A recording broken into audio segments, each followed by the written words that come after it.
Hi, I'm Eli. I'm 25 physically, and I want to say that the first 22 years of my life was a nightmare. And because the first 22 years of my life was akin to a nightmare, starting in very early childhood, I developed multiple personalities as a coping mechanism from the trauma that I endured in early childhood up until the age of 22 when I was disowned. If I had some advice for my younger self, this is what it would be. Learn about the history of disabilities sooner. Start researching psychology sooner. Start learning about the different disabilities, because if I had been educated sooner, I could have been diagnosed sooner. I've always been autistic, and for as long as I can remember, I've been a DID system, but I wasn't diagnosed with these things until my 20s. Until 20 is when I was diagnosed with autism. A year after being disowned by my dad is when I was diagnosed with DID. But if I had been educated on disabilities sooner, I could have been diagnosed quicker.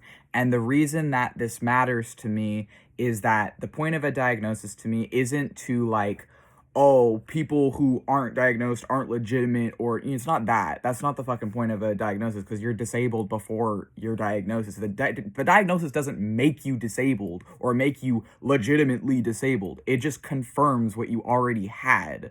But for me, the reason it's actually really important that I was diagnosed is because I was falsely diagnosed before my 20s.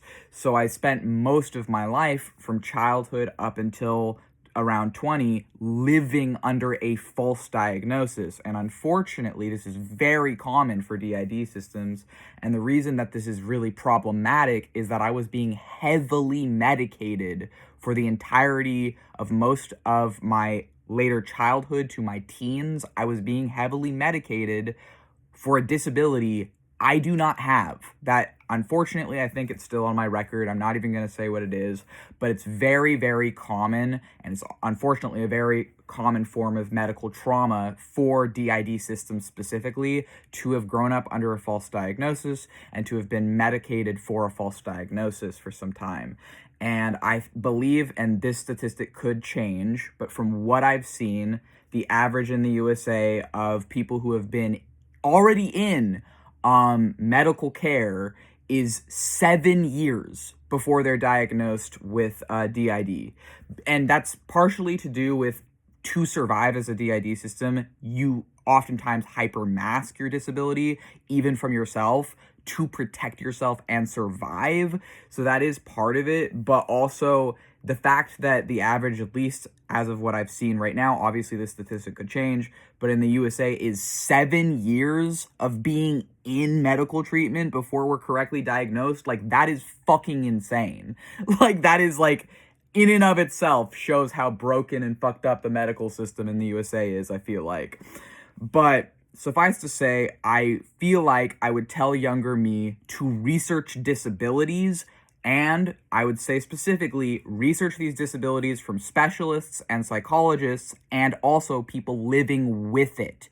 Don't just look at, like, I don't know, people who don't live with it and aren't studied in it and what they have to say on it. Look at people who live with the disability, and look at people who specialize in the disability, and watch both of them to learn things accurately, and pretty much ignore everyone else because they're full of shit. But I feel like had I done that sooner, I may have realized sooner and been able to seek help and been able to be diagnosed sooner.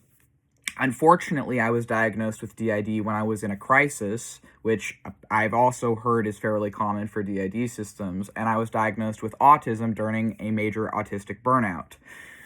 But anyways, so that was one thing I would tell a younger version of myself, is become aware of different disabilities of the world, become aware of invisible disabilities, which is what it's called when you suffer from things like I have, like autism level 1 and dissociative identity disorder they're both called invisible disabilities, which essentially means they're problems with my brain, or not problems with my brain, but it means my brain is disabled, and like that obviously affects my like quality of life and things, but I think that it would have been better for me to have known about this stuff sooner rather than learning about it in my 20s. However, I will say I'm also fortunate there. I'm fucking lucky there because I know people who don't learn about this stuff or didn't find out about it till their 30s, 40s, 50s. Like, there are people out there who are in their 50s who are being diagnosed with autism and DID and shit. And I just, like,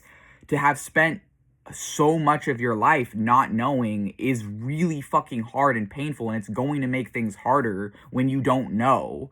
And so it's like, to me, the reason it's really important is because had I been labeled sooner, it would have helped me know I'm not alone, and it would have helped me know where I fit in and who out there is like me, because I spent so much of my life isolated, feeling like no one could possibly understand what I was going through.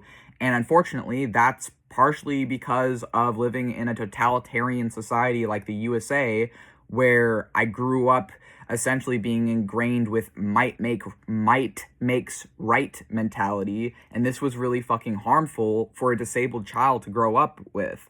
The other thing I would tell younger me is that everything you're being taught about the LGBT from people who are not in the LGBT is fucking bullshit. Stop listening to them. Start actually researching the history of the LGBT. Start learning, even if it's just on a surface level, because, you know, I'm not claiming to know, like, all the shit about, you know, my demographics or whatever, right?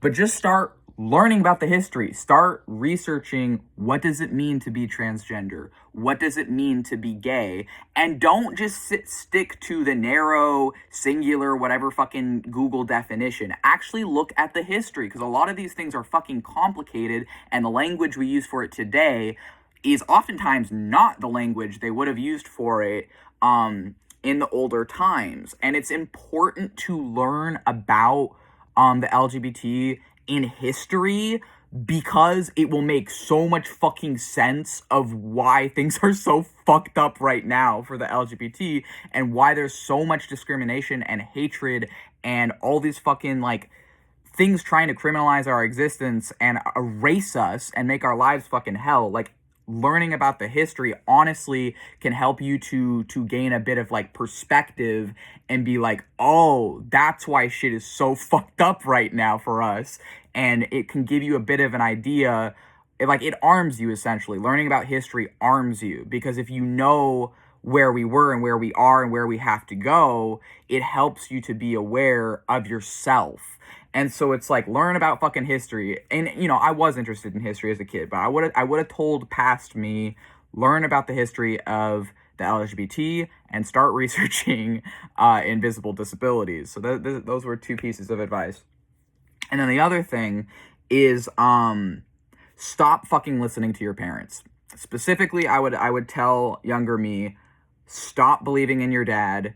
Stop believing in the school system. Stop believing in the medical system. Stop believing in, trying to think what else is the things that, like, contributed to my DID.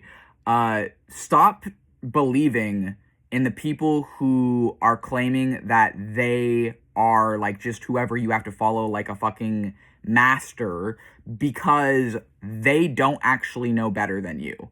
And what you're being told is the payoff for getting good grades, for being a good kid, which really just means you're a kid who doesn't defend yourself, who doesn't get angry, who doesn't protect yourself, who just lets everyone fucking perpetually harm you. That's what being a good kid was for me. It was just fucking trading my own autonomy for subservience to a lie, because I was told, you know, the expectation was, I get good grades, that'll in some way meaningfully improve my life as an adult. If I follow all the rules and do everything I'm told to do as a kid and teenager, then it'll make my quality of life as an adult better, right? That's the expectation. That didn't fucking happen. That was a lie. That thing they told me that, oh, well, you'll be a fucking failure unless you get good grades. I got good grades, and guess what? I still can't fucking work a job. I still can't fucking, like, I'm doing my best with what I have, but it's like,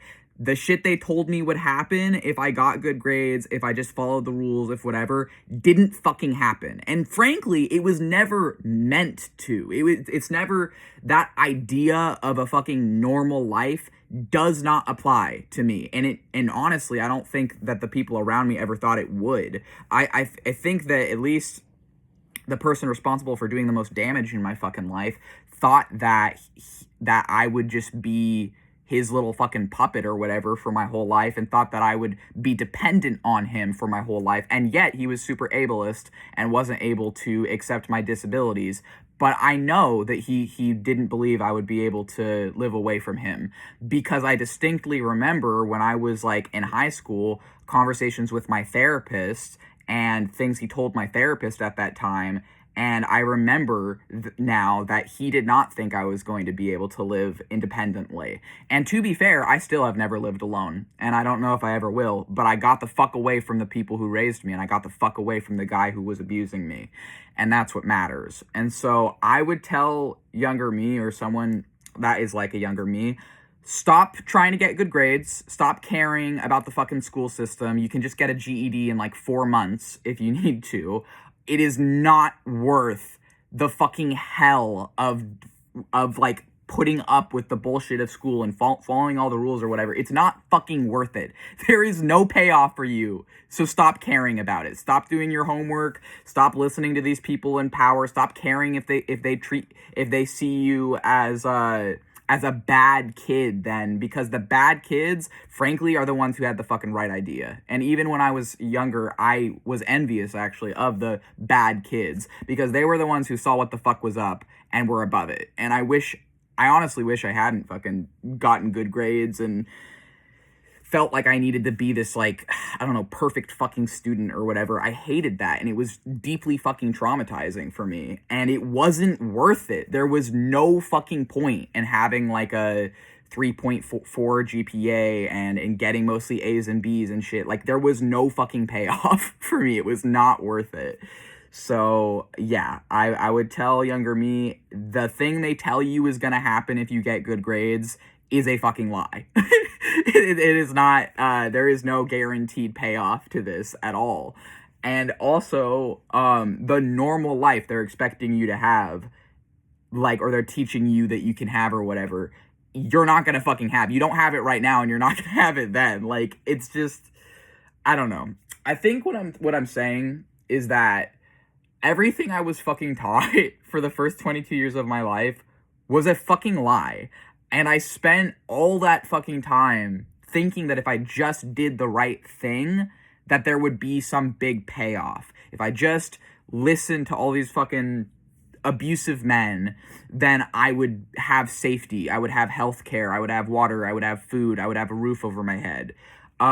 Here's the thing, and this might be harsh, but letting other people fucking abuse you for 22 years, I mean, not that it isn't a choice. I know it's not a choice. I didn't fucking choose that. That happened to me. But it wasn't worth what I lost. It wasn't worth the fucking having food, healthcare, water, a roof over my head from those people, enduring the shit that I endured under them. It was not fucking worth that. And I had to fall apart and lose everything, and I almost fell into homelessness, and a lot of people do.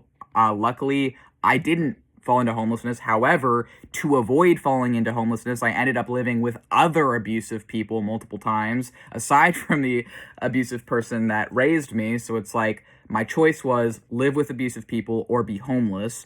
I didn't know I was moving in with abusive people when I left the first abusive person, but essentially I ended up in other abusive environments, and I just had to kind of brute force my way through it because it was that or homelessness, and I didn't want to be homeless. And I've had friends who were homeless. I have one friend who was homeless for like a year, and I know it can be really fucking hard. But what I'm saying is, if it's a choice between you have all those like basic survival necessities, but someone's fucking abusing you, and you lose all those survival necessities and you have to rebuild them for yourself or find a way to get those for yourself, and either end up homeless or getting those things but risk being with other abusive people For me, it was worth that risk to get away from the first person, because at least with the other abusive people, I could see it, or I learned to see it, and I learned to overcome it by separating my mind from it.